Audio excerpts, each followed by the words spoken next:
My dear brothers and sisters, my dear Mes chers friends, frères et sœurs, mes chers amis, pendant ma formation pour devenir pilote de ligne, j'ai dû apprendre la navigation aérienne sur de longues distances.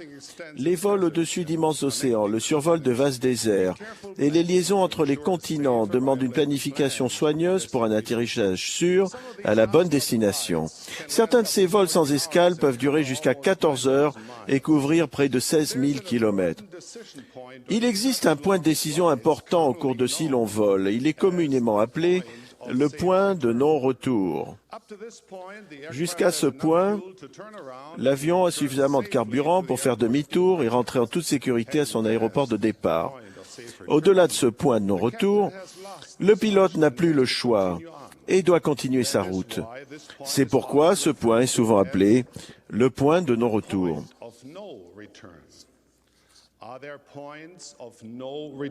Existe-t-il des points de non-retour dans notre vie? Satan, le père de tous les mensonges, le père des querelles, l'auteur de tout péché et l'ennemi de Dieu, utilise les forces du mal pour nous convaincre que ce concept s'applique toutes les fois que nous avons péché. Les Écritures l'appellent l'accusateur, parce qu'il veut que nous croyions que nous ne pouvons plus recevoir le pardon. Satan veut que nous pensions que lorsque nous avons péché, nous avons dépassé le point de non-retour, qu'il est trop tard pour changer de cap. Dans notre monde si beau mais également troublé, il est tristement vrai que cette attitude est une source de grand chagrin, de peine et de détresse dans les familles, dans les mariages et chez les personnes. Satan essaye de contrefaire l'œuvre de Dieu. Et en procédant de la sorte, il en trompe beaucoup. Pour que nous perdions espoir, que nous nous sentions malheureux comme lui, et croyons que nous ne pouvons plus recevoir le pardon, Satan peut employer faussement des mots tirés des Écritures, qui soulignent la justice de Dieu, afin de montrer qu'il n'y a pas de miséricorde. Quel est le plan du Seigneur pour que nous puissions revenir sains et saufs auprès de lui? La protection contre l'influence du mal se trouve dans l'évangile de Jésus-Christ. La bonne nouvelle, c'est que Jésus-Christ a accompli une expiation parfaite pour le genre humain. C'est le message d'amour, d'espoir et de miséricorde qui annonce qu'il y a réconciliation entre l'homme et Dieu. Le péché est la transgression volontaire de la loi divine. Le sacrifice expiatoire de Jésus-Christ est le don de Dieu à ses enfants pour corriger et surmonter les conséquences du péché. Dieu aime tous ses enfants et il ne cessera jamais de nous aimer et d'espérer pour nous. Le plan de notre Père Céleste est clair et ses promesses sont merveilleuses. Dieu, en effet, n'a pas envoyé son Fils dans le monde pour qu'il condamne le monde, mais pour que le monde soit sauvé par lui.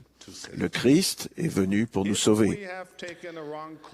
Si nous avons pris une mauvaise direction, le sacrifice expiatoire de Jésus-Christ peut nous donner l'assurance que le péché n'est pas un point de non-retour. Un retour sûr est possible si nous suivons le plan de Dieu pour notre salut. Nous avons reçu ce plan de la plus haute autorité qui soit dans l'univers, Dieu lui-même, notre Père Céleste. Ce plan a été préparé avant la fondation du monde. C'est un magnifique plan de bonheur, un plan de miséricorde, un plan de rédemption, un plan de salut. Il nous permet de connaître une existence physique avec la mortalité, qui est une période de mise à l'épreuve, puis de retourner dans la présence de Dieu et de vivre dans le bonheur et la gloire éternelle. C'est expliqué dans la doctrine de l'Évangile rétabli de Jésus-Christ. Le fait de suivre ce plan a des conséquences éternelles merveilleuses pour chacun de nous, pour nos familles, pour les générations à venir et même pour les générations passées. Ce plan comporte la réconciliation et le pardon divin. Comment le pardon divin est-il possible? Nous reconnaissons que tous ont péché et sont privés de la gloire de Dieu. Mais nous déclarons aussi avec fermeté que le repentir et le pardon peuvent être aussi réels que l'est le péché. Le sacrifice expiatoire de Jésus-Christ rend chacun responsable de ses propres péchés. Nous surmonterons les conséquences du péché individuel en sollicitant les bénédictions et les avantages de l'expiation. Le président David O'Mackey a dit « Tout principe et ordonnance de l'évangile de Jésus-Christ est important, mais rien n'est plus essentiel au salut de la famille humaine que le principe agissant divin et éternel du repentir. Car le salut ne parvient à aucun de ceux-là, si ce n'est par le repentir et la foi au Seigneur Jésus-Christ. » Ce n'est pas le repentir en soi qui sauve l'homme. C'est le sang de Jésus-Christ qui nous sauve. Ce n'est pas par notre changement sincère et honnête de comportement que nous sommes sauvés seulement, mais c'est par la grâce que nous sommes sauvés, après tout ce que nous pouvons faire. Mais le repentir véritable est la condition requise pour que le pardon divin puisse entrer dans notre vie. Le véritable repentir transforme la nuit la plus sombre en un jour brillant. En quoi consiste le vrai repentir? Notre foi en Jésus-Christ doit être forte pour que nous puissions nous repentir. Notre foi doit inclure une idée correcte de la personnalité de Dieu, de sa perfection et de ses attributs. Si nous croyons que Dieu connaît toutes choses, qu'il est aimant, qu'il est miséricordieux, alors pour notre salut, nous pourrons mettre notre confiance en lui sans la moindre hésitation. La foi au Christ changera nos pensées, nos croyances et nos comportements qui ne sont pas conformes à la volonté de Dieu. Le véritable repentir nous ramène à faire ce qui est juste. Pour nous repentir sincèrement, nous devons reconnaître nos péchés, éprouver du remords ou une tristesse selon Dieu et les lui confesser. Si nos péchés sont graves, nous devons aussi les confesser à notre dirigeant de la prêtrise habilité. Nous devons demander pardon à Dieu et faire tout ce que nous pouvons pour réparer le mal que nous avons pu causer. Le repentir signifie un changement de cœur et d'esprit, c'est-à-dire nous arrêter de faire ce qui est mal et de commencer à faire ce qui est bien. Cela apporte une attitude nouvelle vis-à-vis de Dieu, de nous-mêmes et de la vie en général. Quels sont les fruits du pardon?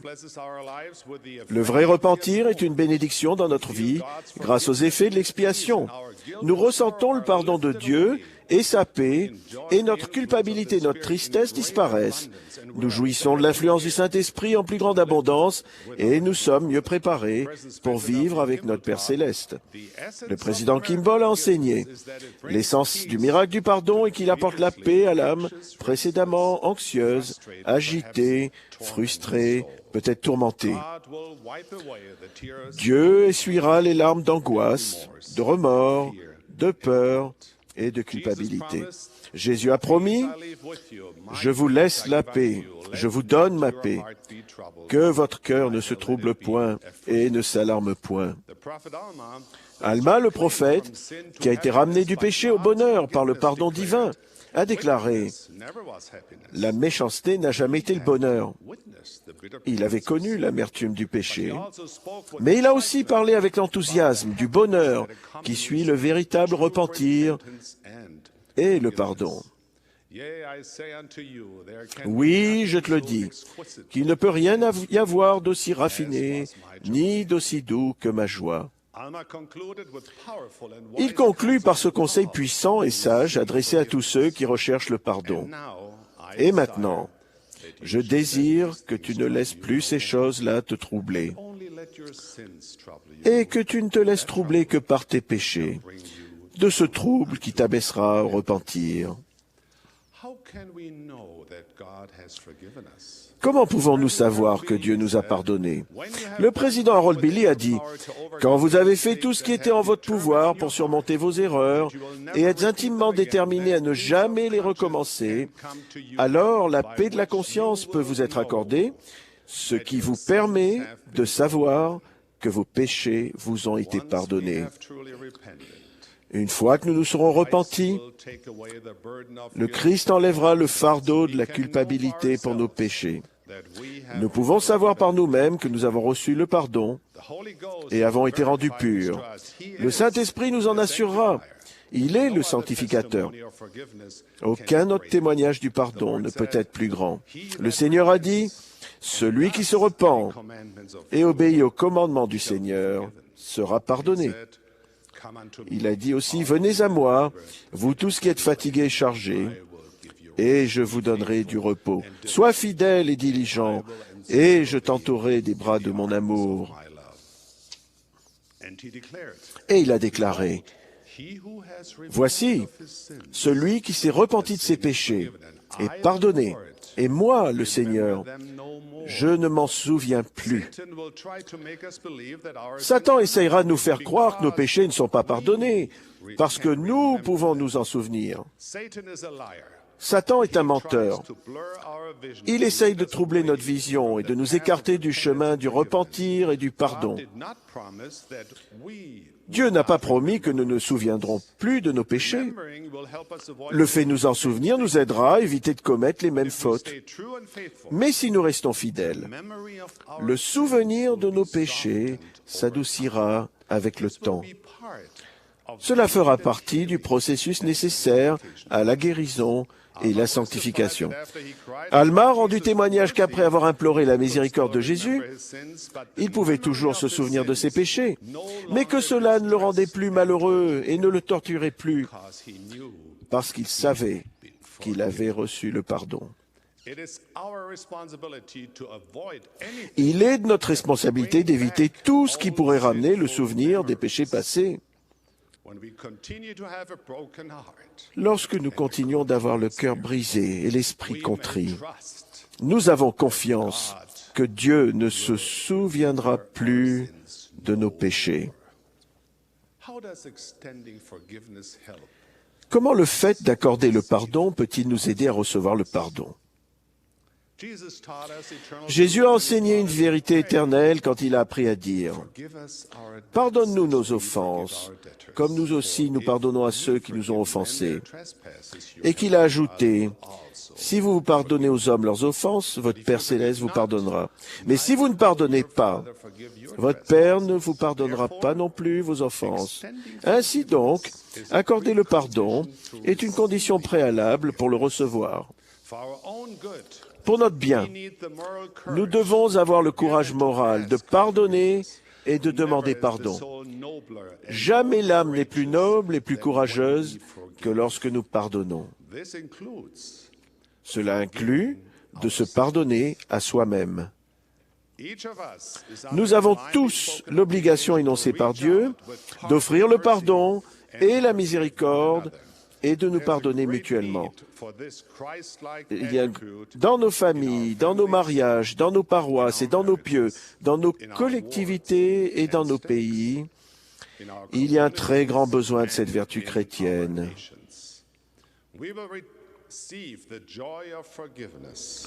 Nous aurons la joie du pardon dans notre vie personnelle quand nous aurons la volonté d'accorder cette même joie libéralement aux autres.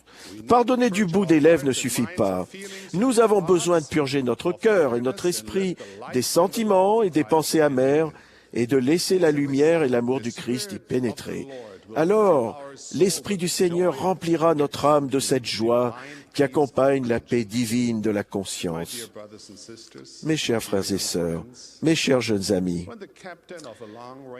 quand le commandant d'un avion long courrier franchit le point de non-retour et que les vents de face sont trop forts ou que l'altitude de croisière est trop basse, il se peut qu'il soit contraint de se dérouter vers un aéroport autre que celui de sa destination.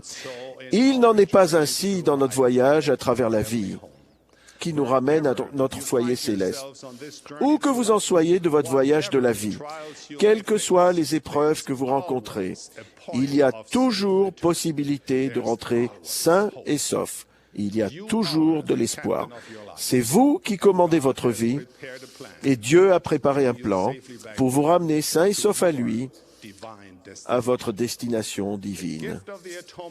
Le don du sacrifice expiatoire de Jésus-Christ nous donne en tout temps et en tout lieu les bénédictions du repentir et du pardon. Grâce à ce don divin, la possibilité de revenir sain et sauf de la route désastreuse du péché est offerte à chacun de nous, à tout moment. J'en remercie notre Père Céleste et j'en rends témoignage de tout mon cœur et de toute mon âme. Au nom de Jésus-Christ. Amen.